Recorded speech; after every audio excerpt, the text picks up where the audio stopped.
Hello दोस्तों, आपका ये पसंदीदा चैनल विवेक सर 08। खुश रहिए, खुशहाल रहिए, मस्त रहिए और अच्छे तरीके से आप लोग पढ़ते रहिए।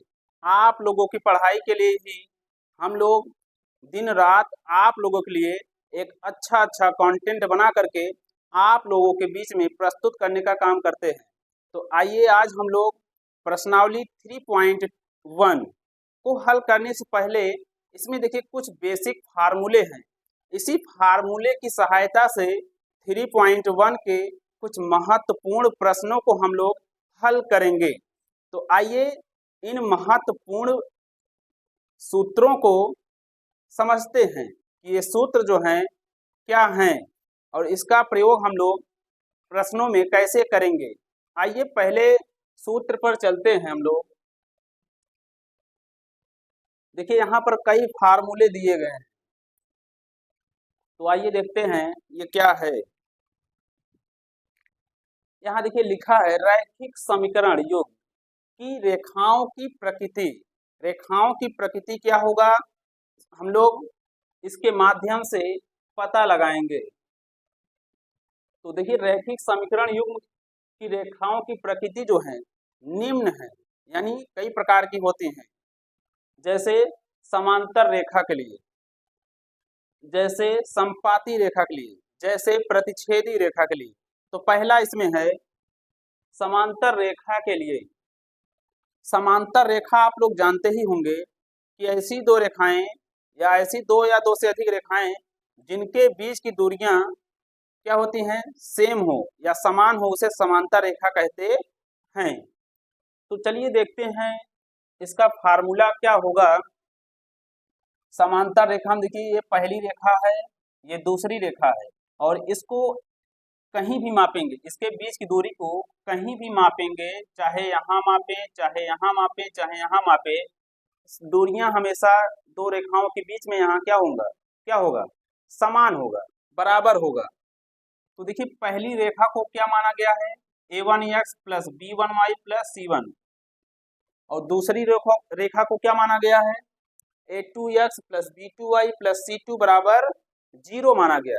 अगर समांतर रेखा है तो देखिए यहाँ पर फार्मूला दिया गया है, a1 बटे क्या हो जाएगा, a2 बराबर हो जाएगा b1 अपान b2 के बराबर हो जाएगा, और c1 जो है c2 के क्या होगा, नॉट इक्वल होगा। ये जो है b1 b2 जो है c1 c2 के बराबर नहीं होगा।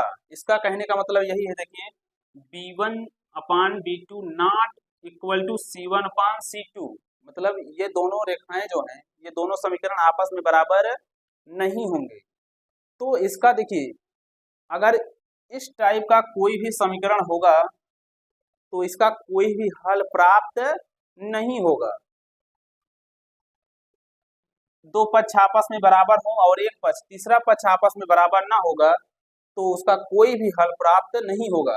और यहाँ पर समीकरण जो होगा असंगत समीकरण युग्म प्राप्त होगा, असंगत समीकरण युग्म। अभी देखिए हम लोग यहाँ असंगत समीकरण युग्म और संगत समीकरण युग्म को जानेंगे।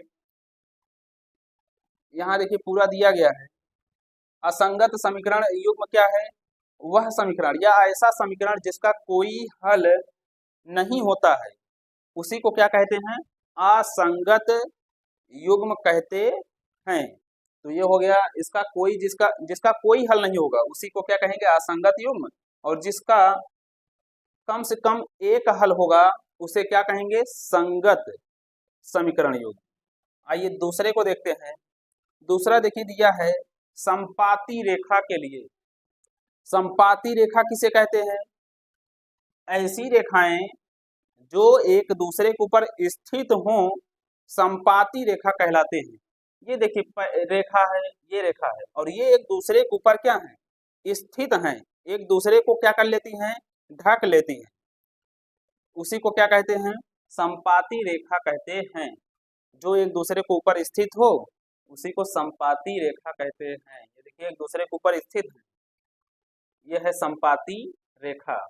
तो संपाती रेखा में देखिए ये वाली जो रेखा है a2x plus b2y plus c2 होता है, और ये वाली रेखा जो है a1x plus b1y plus c1, इधर वाला जो मुंह होगा a1x plus b1y plus c1 होगा, और इधर का जो मुंह होगा a2x plus b2y plus c2 होगा।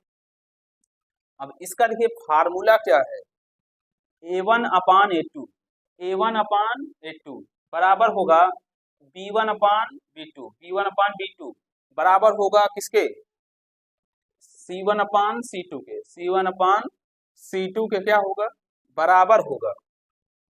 अगर इस टाइप का दिखाई देगा a1 अपान a2 बराबर b1 अपान b2 बराबर c1 अपान c2, तो समीकरण के देखिए अनंत हल प्राप्त होंगे, अनेक हल प्राप्त होंगे, जिसकी हम लोग गणना भी नहीं कर सकते हैं कि कितना हल प्राप्त किया जा सकता है। इस फार्मूले से चाहे जितना हम लोग आंसर प्राप्त कर सकते हैं, चाहे जितना हल समीकरण के प्राप्त कर सकते हैं, अनगिनत, या इसको ही कहते हैं अनंत। और यह देखिए समीकरण कैसा होगा, संगत समीकरण युग्म। इस टाइप का जो समीकरण होगा कैसा होगा, संगत समीकरण युग्म। संगत समीकरण युग्म किसे कहते हैं, जिसका कम से कम एक हल प्राप्त होगा, उसी को क्या कहते हैं, संगत समीकरण युग्म। देखिए यहाँ दिया गया है संगत समीकरण युग्म, वह समीकरण युग्म जिसका कम से कम एक हल, देखिए कितना हल, एक हल हो, संगत युग्म कहलाता है। ये हो गया संपाती रेखा के लिए। आइए तीसरा देखते हैं, प्रतिच्छेदी रेखा। प्रतिच्छेदी रेखा क्या कहलाता है, प्रतिच्छेदी रेखा का मतलब होता है ऐसी रेखाएं, ऐसी दो रेखाएं या ऐसी दो या दो से अधिक रेखाएं जो एक दूसरे को किसी बिंदु पर काट दें, उसी को कहते हैं प्रतिच्छेदी रेखा। और यहाँ देखिए ये दो रेखाएं हैं, पहली रेखा ये है, दूसरी रेखा ये है, ये एक दूसरे को एक बिंदु पर काट दिए या एक स्थान पर काट दिए हैं। देखिए ये है स्थान, ये है पॉइंट जो है, ये दोनों रेखाओं ने इसी पॉइंट पर काटा है, इसीलिए इस पॉइंट को, इस बिंदु को क्या कहा जाता है, प्रतिच्छेदी या प्रतिच्छेद बिंदु कहते हैं। जहां पर दोनों रेखाएं काट देती हैं उसी को कहा जाता है प्रतिच्छेदी रेखा या प्रतिच्छेद बिंदु।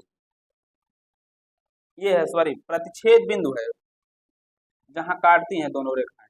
ये देखिए यहाँ काट दी हैं, ये है प्रतिच्छेद बिंदु या प्रतिच्छेदी बिंदु। तो ये वाली रेखा होगा a1x plus b1y plus c1 बराबर 0 होगा, और ये होगा a2x plus b2y plus c2 होगा। तो अगर प्रतिच्छेदी रेखा होगा तो उसका फार्मूला देखिए क्या होता है, a1 upon a2 not equal to, ये देखिए नॉट इक्वल का चिन्ह है, बराबर लगा हो और एक ऐसे तिर्यक लाइन खींचा हो दोनों बराबरों के बीच में, उसको क्या कहते हैं, not equal, b1 upon b2।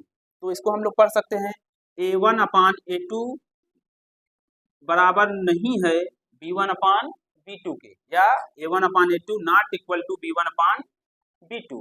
ये पक्ष जो है इस पक्ष के बराबर नहीं है। ये कैसे पता चल रहा है, ये जो काट दिया है इसी से पता चल रहा है कि ये दोनों आपस में बराबर नहीं होंगे। इसका कहने का मतलब ये है, अगर इधर 5 आएगा तो इधर क्या आएगा, 4 आएगा। इसका यही कहने का मतलब है कि ये दोनों जो हैं आपस में बराबर नहीं होंगे। 5 क्या 4 के बराबर होता है क्या, कभी नहीं बराबर होता। तो 5 बराबर नहीं है किसके, 4 के। और यहाँ क्या होता है कि तीनों पक्ष आपस में क्या हो जाए, बराबर हो जाए। अगर इधर 4 आंसर आ रहा है तो इधर इधर भी 4 आएगा, यहाँ भी क्या आएगा, 4 आंसर आएगा। तो ये होता है अनंत हल के लिए 4 4 4, तीनों क्या हैं, बराबर हैं। जैसे बराबर हैं ऐसे इसके मान भी क्या होंगे, बराबर आएंगे। और यहाँ क्या होगा, अगर यहाँ 5 आएगा तो यहाँ भी 5 आएगा, लेकिन यहाँ जो है 5 जो है इसके बराबर नहीं होगा, यानी कुछ भी हो सकता है, 3 हो सकता है, 4 हो सकता है, 2 हो सकता है, 1 हो सकता है, -5 हो सकता है, लेकिन 5 जो है कभी नहीं होगा। 5 5 के बराबर होगा, यानी ये है इसके बराबर होगा, और ये जो है इसके बराबर नहीं होगा। 5 3 के बराबर नहीं है। तो हम लोग इसको ऐसे भी तो कर सकते हैं 5 बराबर है 5 के, और 5 जो है बराबर नहीं है किसके, 3 के। यही इस फार्मूले का कहने का अर्थ निकल रहा है। और यहाँ देखिए तीनों आपस में क्या है, बराबर हैं, तो यहाँ भी देखिए चारों मान जो है, सॉरी ये जो संख्या लिखा गया है आपस में क्या है, बराबर है, तो इसको हम लोग बराबर कर सकते हैं। 4 बराबर है किसके, 4 के, और 4 जो है 4 के क्या है, बराबर है। यही इस फार्मूले का निष्कर्ष निकल रहा है कि जो भी आंसर आएंगे या जो भी मान आएंगे वो आपस में क्या हो जाएंगे, बराबर होंगे। तीनों पक्ष, सॉरी तीनों पक्ष नहीं, तीनों जो मान होंगे आपस में क्या होगा, बराबर होगा। और यहाँ इधर कुछ आएगा, इधर कुछ आएगा, बाएं साइड आंसर कुछ होगा, दाएं साइड कुछ होगा, तो उसी को कहते हैं, क्या कहते हैं, आद्वितीय हल होगा।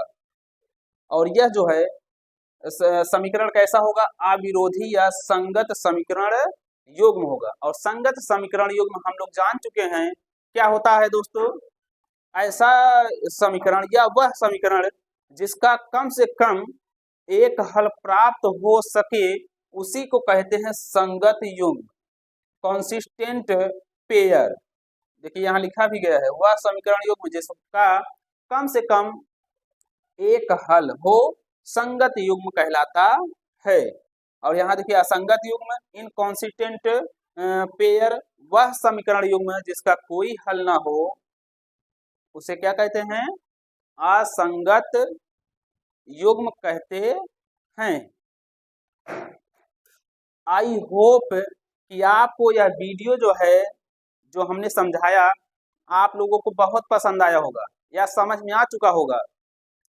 अगर वीडियो पसंद आया हो तो वीडियो को लाइक कीजिए, चैनल को सब्सक्राइब कीजिए और बेल आइकन को दबाना नहीं भूलिएगा दोस्तों, क्योंकि वीडियो बनाने में बहुत ही मन लगाना पड़ता है और मेहनत का काम होता है, इसलिए वीडियो को लाइक, सब्सक्राइब और बेल आइकन जरूर दबाइए। जय हिंद दोस्तों, मिलते हैं ऐसे ही किसी नेक्स्ट वीडियो के साथ।